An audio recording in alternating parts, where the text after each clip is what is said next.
Спецпоезд ЛДПР в этом году третий. В общей сложности он будет находиться в рабочей поездке 25 рабочих дней. Преодолеет расстояние 16,5 тысяч километров.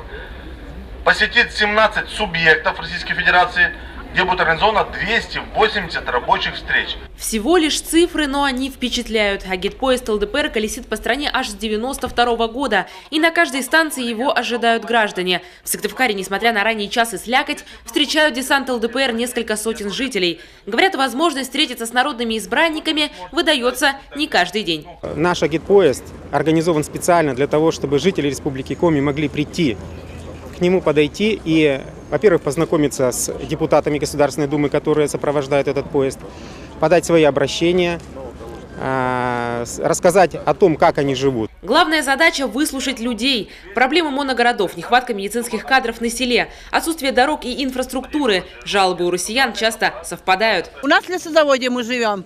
Там вообще что творится? Одни помойки, ямы, дороги не сделаны, дома все гниют. Обращаются жители Коми и с конкретными предложениями. Оставляют их самому лидеру партии Владимиру Жириновскому. Представители фракции уверяют, возить с собой письма все 25 дней не будут. В ближайшем крупном городе их передадут курьерам, а затем в Госдуму. Очень хочется, чтобы обратили внимание на детей-инвалидов, которым предоставляют субсидию на жилье. Вопрос я поставил по РЖД и авиалиниям.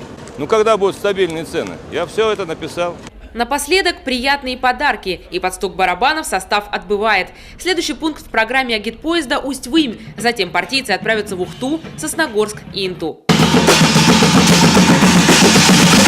Таисия Жакова, Алексей Паршуков, телеканал Юрган, Сыктывкар.